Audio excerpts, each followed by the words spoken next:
నేనే కాదు, రాష్ట్రంలో ప్రతి ఒక్కరూ కూడా నిర్ఘాంతపోయేటటువంటి అంశం ఇది. ఆయనకు కక్ష సాధింపు అసలు ఆయన లక్ష్యమే కాదు అనేటువంటి మాట. నాకు ఇక్కడ ఒక మాట గుర్తొచ్చింది. ఒక పాత సినిమాలో ఓ పాట, మళ్ళీ పవన్ కళ్యాణ్ గారి సినిమాలో కూడా ఖుషి అని కూడా దానిలో పెట్టినట్టున్నారు. ఆడువారి మాటలకు అర్థాలే వేరులే, అర్థాలే వేరులే అని ఇప్పుడు అనిపిస్తుంది నాకు. బాబు గారి మాటలకు అర్థాలే వేరులే, అర్థాలే వేరులే. అవునంటే కాదనిలే, కాదంటే అవుననిలే. చక్కగా సూట్ అయిపోద్ది దీనికి. చంద్రబాబు నాయుడు గారికి కక్ష లేదు అంటే కక్ష ఉంది అని అర్థం. చంద్రబాబు నాయుడు గారు నేను నిప్పు లాంటి మనిషిని అన్నాడు అనుకోండి, ఆయన పెద్ద తుప్పు లాంటి మనిషి అని అర్థం. నేను అసలు తప్పే చెయ్యను అన్నాడంటే నిత్యం తప్పులు చేస్తాడని అర్థం. నా అంత విశ్వసనీయత కలిగిన రాజకీయవేత్త ఈ దేశంలో లేడు అంటే అంత విశ్వాసఘాతకుడు ఈ రాజకీయాల్లో ఈ దేశంలో ఎవ్వడూ లేడు అని అర్థం.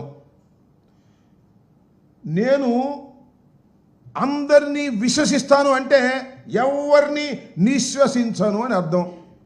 నేను అక్రమాలు చెయ్యను అన్నాడా, రోజు అక్రమాలు చేస్తాడని అర్థం. నేను ఇదంతా ఎందుకు మీకు ప్రత్యేకంగా చెప్పాల్సిన అవసరం ఏముంది? చంద్రబాబు నాయుడు గారు ఉమ్మడి రాష్ట్రం అయిపోయిన తర్వాత, విడిపోయిన తర్వాత హైదరాబాద్లో ఒక ఎమ్మెల్సీని కొనడం కోసం డబ్బులు సరఫరా చేస్తూ లైవ్లో దొరికిపోయాడు. అవునా? నేనన్నా కల్పించానేది? అదే మా వాళ్ళు బ్రీఫ్డ్ మీ కేసులో అంత లైవ్లో దొరికిపోయినా కూడా నా అంత నిజాయితీ పరుడు ఎవడో లేడు నమ్మనంటాడు. ఈ పత్రికలేమో వాళ్ళు చంద్రబాబు నాయుడు గారు అంత నిజాయితీ పరులు ఎవరు లేరండి, ఈ భారత రాజకీయాల్లో ఆయనంత స్వచ్ఛమైనటువంటి రాజకీయ నాయకుడు ఎవ్వరు లేరు అని చెప్తాడు. మనం నమ్మాలి. అంత పెద్దగా లైవ్లో దొరికిపోయినా కూడా మహానుభావుడు భలే మేనేజ్ చేసుకుంటాడులే.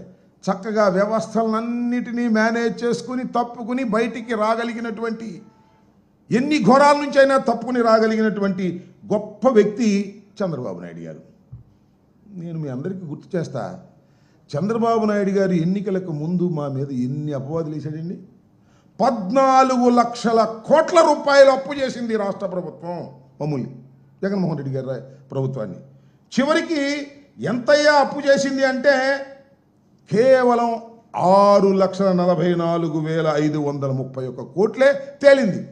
14 లక్షలు ఎక్కడదా, 6,46,000 కోట్లు ఎక్కడ? చూడండి, డబుల్ కన్నా ఎక్కువ చెప్పేశాడు.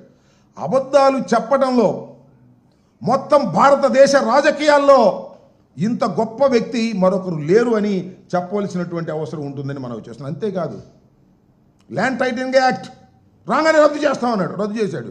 కానీ దానిలో ఉన్న విషయాలన్నీ కూడా ఇవాళ మోస్తున్నటువంటి విషయం మీరు గుర్తు చేస్తూ ఉన్నాను. అంతేకాదు, ప్రభుత్వ భవనాలకు 4,000 కోట్లు ఖర్చు పెట్టింది ఈ ప్రభుత్వం అని మమ్మల్ని అన్నాడు. ఏం జరిగిందండి? 100 కోట్లు లెక్క చెప్పాడు మొన్న. అంతేకాదు, ఇంత అప్పులు చేసి ఈ రాష్ట్రాన్ని శ్రీలంకగా చేస్తున్నారు అన్నారు. వాళ్ళు చంద్రబాబు నాయుడు గారు వచ్చేప్పటికి ఎంత చేశాడు? ఎన్ని లక్షలు వేసాయండి? 1,09,000 కోట్ల రూపాయలు ఈ రోజుకి అప్పు చేసినటువంటి ఘనుడు నారా చంద్రబాబు నాయుడు గారు. అసలు విశ్వసనీయత గురించి మాట్లాడే హక్కు నారా చంద్రబాబు నాయుడు గారికి లేదు అని ఈ సందర్భంగా నేను చెప్తూ ఉన్నా. మీరు చూశారు, 4 సార్లు ముఖ్యమంత్రి అయ్యాడు. ఒకసారి కాదు, 4 సార్లు అయ్యాడు. అదృష్టం మహానుభావుడు, కొన్ని పరిస్థితుల వల్ల 4 సార్లు ముఖ్యమంత్రి అయ్యాడు. ఏ రోజునైనా ఈ 4 సార్లు కూడా ఇచ్చిన హామీని నెరవేర్చినటువంటి సందర్భం ఉందా? ఒక్కరోజు కూడా ఏదైతే మేనిఫెస్టోలో పెట్టాడో ఆ మేనిఫెస్టోలో పెట్టినటువంటి అంశాలను పూర్తిగా కానీ సగం కానీ పావు వంతు కానీ ఆచరించినటువంటి విశ్వాసఘాతకుడు నారా చంద్రబాబు నాయుడు గారు. ఇవాళ ఆయన ఇవన్నీ చెప్తా ఉన్నాడు. కక్ష సాధింపులు అసలు నా లక్ష్యమే కదండి. జగన్పై చర్య తీసుకోవడానికి సికి ఒప్పందం లడ్డూలాగా దొరికిందంట. లడ్డూలాగా దొరికితే అసలు తినకుండా ఉంటావు నువ్వు. ఆ లడ్డు పుచ్చిపోయినా తింటావు, ఏ లడ్డు అయినా తింటావు, కానీ అది తిన్నావా నీ గొంతు పట్టుకుంటుంది. దీనిలో ఏమీ లేదు అనే విషయం తెలిసిన తర్వాత ఏమీ చేయలేని ఒక స్థితిలోకి నువ్వు ఉన్నావు. ఇవాళ నేను చూసా, ఇంతకుముందే వచ్చే ముందు ఆదాని మీద యాక్షన్ తీసుకోడంట. అక్కడ తేలితే కానీ ఇక్కడ నిల్చుకోనని చక్కగా తప్పుకున్నాడు. దానిలో ఏమీ లేదనే అంశం చాలా స్పష్టంగా అర్థమవుతా ఉన్నది ఈ రాష్ట్రంలో, దేశంలో, ప్రజానీకానికి అని మనం చేస్తున్నా. కక్ష సాధింపులు ఏమి లేవండి. చంద్రబాబు నాయుడు గారు మీరు ఏం చేశారండి? మొట్టమొదటి రాగానే వైఎస్ఆర్ కాంగ్రెస్ పార్టీ ఆఫీసులు మొత్తానికి నోటీసులు ఇచ్చారు. సరే, నోటీసులు ఇస్తే మేము తేల్చుకుంటాం కోర్టుల్లో.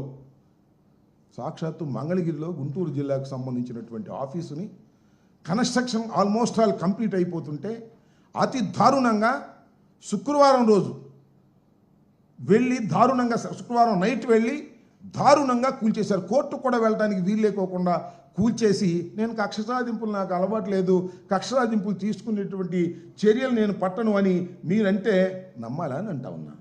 అంతేకాదు, కనీ విని ఎరుగని రీతిలో అంబేద్కర్ గారి విగ్రహాన్ని వైఎస్ఆర్ కాంగ్రెస్ పార్టీ అధికారంలో ఉన్నప్పుడు విజయవాడ నడిబొడ్డులో సుమారుగా 250 కోట్ల రూపాయలు వెచ్చించి అద్భుతమైనటువంటి ఒక అంబేద్కర్ విగ్రహాన్ని అక్కడ ఆవిష్కరించడం జరిగింది. ఆవిష్కరించింది వైఎస్ఆర్ కాంగ్రెస్ పార్టీ. జగన్మోహన్ రెడ్డి గారు ఆవిష్కర్త జగన్మోహన్ రెడ్డి అని పేరు వేసుకున్నారండి. ముఖ్యమంత్రిగా ఉన్నప్పుడు లైట్లన్నీ ఆర్పేసి రాత్రిపూట వెళ్ళి ఆ పేరుని కొట్టేసి అక్కడ విధ్వంసం చేసినటువంటి మీరు మేము కక్షసాధింపులు చేయవండి అంటే నమ్మడానికి ఎవరున్నారంటున్నా. అన్ని దుర్మార్గమైనటువంటి కక్ష సాధింపుల చర్యతోనే ఈ 6 మాసాలు ప్రయత్నం చేస్తున్నారు మీరు. మే 4వ తారీఖున అనుకుంటా అధికారంలోకి వచ్చింది. ఆ రోజు నుంచి ఈ రోజు వరకు కక్ష సాధింపులు తప్ప అభివృద్ధి లేదు, సంక్షేమము లేదు. టోటల్గా కక్ష సాధింపులే. ఇళ్ళ మీద దాడులు చేశారు, హత్యలు చేశారు, అఘాయిత్యాలు చేశారు, ప్రాపర్టీస్ ధ్వంసం చేశారు. ఊళ్ళు ఖాళీ చేసి వైఎస్ఆర్ కాంగ్రెస్ పార్టీ కార్యకర్తలు వేరే గ్రామాలకు వెళ్ళి బ్రతకవలసినటువంటి పరిస్థితి వాళ్ళ రాష్ట్రంలో ఏర్పడింది. ఇది కక్ష సాధింపు కాదా అంటున్నా. ఈ రోజు కూడా నేను మనవి చేస్తున్నా. ఈ రోజు కూడా కొన్ని గ్రామాల్లో, పల్నాడులో కానీ రాయలసీమలో కానీ ఈ రోజు కూడా కొంతమంది రాక ఇతర ప్రాంతాల్లో నివసిస్తున్నటువంటి ఒక దౌర్భాగ్యమైనటువంటి పరిస్థితిని కల్పించింది మీ ప్రభుత్వం కాదా, మీరు కాదా నారా చంద్రబాబు నాయుడు గారు అని ఈ సందర్భంగా నేను చెప్పదలుచుకున్నా. అంతేకాదు, ఇప్పుడన్నా చూసామండి ఐపీఎస్ ఆఫీసర్లు ఎవరు వీళ్ళందరూ చంద్రబాబు నాయుడు గారిని అరెస్ట్ చేసినప్పుడు ప్రభుత్వానికి సహకరించారనే ఒక డౌట్ ఉంటే దాని మీద యాక్షన్ తీసుకో, తప్పలేదు.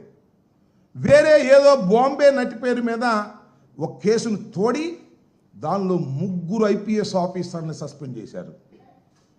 కొంతమంది ఐపీఎస్ ఆఫీసర్లని అరెస్ట్ చేశారు. వారికి పోస్టింగులు లేవు. సస్పెండ్ అయిన వాళ్ళు కాదు, సస్పెండ్ కాని వారికి కూడా ఇంతవరకు పోస్టింగ్లు ఇవ్వాల. పోస్టింగ్లు ఇవ్వకోకుండా ఐపీఎస్ ఆఫీసర్ల మీద, ఉద్యోగుల మీద కూడా కక్ష సాధించేటటువంటి పరిస్థితికి ఇవాళ మీరు ఉండి, కక్ష సాధింపులు నాకు ఆ ఉద్దేశమే లేదు, నేను కక్ష సాధించేటటువంటి మనిషినే కాదు, నేను వివేకానందుణ్ణి, బుద్ధుణ్ణి, గాంధీ మహాత్ములు లాంటి వాడిని అని నువ్వు చెబితే నమ్మడానికి ఆంధ్ర రాష్ట్ర ప్రజానీకం సిద్ధంగా లేదు. ఎందుకంటే మిమ్మల్ని 40 సంవత్సరాల నుంచి మీ రాజకీయ జీవితాన్ని ప్రతి పేజీని చదివినటువంటి వ్యక్తులు ఈ ఆంధ్ర రాష్ట్ర ప్రజానీకం. ఏదో కొత్తగా వచ్చిన వాళ్ళు